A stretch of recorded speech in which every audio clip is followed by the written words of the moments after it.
ಆತ್ಮೀಯ ವೀಕ್ಷಕರೇ ಎಲ್ಲರಿಗೂ ನಮಸ್ಕಾರ. ಎಲ್ಎಸ್ ಸಾಬ್ಲಕಟ್ಟಿ ಯೂಟ್ಯೂಬ್ ಚಾನಲ್ನ ಮತ್ತೊಂದು ಹೊಸ ವಿಡಿಯೋಗೆ ತಮ್ಮೆಲ್ಲರಿಗೂ ಸ್ವಾಗತ. ರೇಣುಕಾಸ್ವಾಮಿ ಕೊಲೆ ಪ್ರಕರಣಕ್ಕೆ ಸಂಬಂಧಪಟ್ಟ ಹಾಗೆ ಚಾಲೆಂಜಿಂಗ್ ಸ್ಟಾರ್ ದರ್ಶನ್ ಅವರ ಒಂದು ಕೇಸು ಕೋರ್ಟಲ್ಲಿ ಏನಾಯ್ತು ಅಂತೇಳಿ ಕಂಪ್ಲೀಟ್ ಮಾಹಿತಿಯನ್ನು ಈ ಒಂದು ವಿಡಿಯೋದಲ್ಲಿ ತಿಳಿಸ್ಕೊಡ್ತಾ ಇದ್ದೀನಿ. ವಿಡಿಯೋ ಇಷ್ಟ ಇದ್ದರೆ ಲೈಕ್ ಮಾಡಿ, ಚಾನಲ್ಗೆ ಸಪೋರ್ಟ್ ಮಾಡಿ. ಬನ್ನಿ ಇವತ್ತಿನ ಒಂದು ವಿಡಿಯೋವನ್ನು ಸ್ಟಾರ್ಟ್ ಮಾಡೋಣ.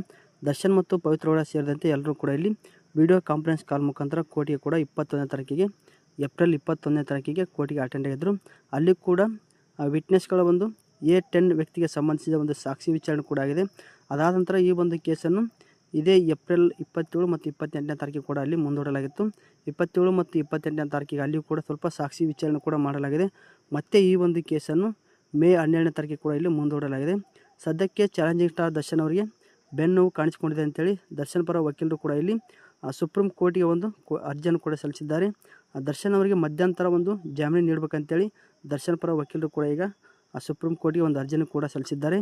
ಈ ಒಂದು ಕೇಸ್ ವಿಚಾರಣೆ ಮೇ 4ನೇ ತಾರೀಕಿಗೆ ನಡೀತಾ ಇದೆ. ಮೇ 4ನೇ ತಾರೀಕಿಗೆ ಚಾಲೆಂಜಿಂಗ್ ಸ್ಟಾರ್ ದರ್ಶನ್ ಅವರಿಗೆ ಬೇಲ್ ಸಿಗುತ್ತಲ್ಲ ಅಂತೇಳಿ ಕಾದು ನೋಡಬೇಕು. ಆದಷ್ಟು ಬೇಗ ಚಾಲೆಂಜಿಂಗ್ ಸ್ಟಾರ್ ದರ್ಶನ್ ಅವರಿಗೆ ಬೇಲ್ ಸಿಗಲಿ ಅಂತ ಹೇಳ್ತಾ ಇವತ್ತಿನ ಒಂದು ವಿಡಿಯೋವನ್ನು ಇಲ್ಲಿಗೆ ಮುಗಿಸ್ತಾ ಇದ್ದೀನಿ. ಮತ್ತೊಂದು ವಿಡಿಯೋದೊಂದಿಗೆ ನಿಮ್ಮನ್ನು ಭೇಟಿ ಮಾಡ್ತೇನೆ. ವಿಡಿಯೋ ಇಷ್ಟ ಇದ್ದರೆ ಲೈಕ್ ಮಾಡಿ, ಚಾನಲ್ಗೆ ಸಪೋರ್ಟ್ ಮಾಡಿ. ಮುಂದಿನ ವಿಡಿಯೋದಲ್ಲಿ ಸಿಗೋಣ. ಧನ್ಯವಾದಗಳು.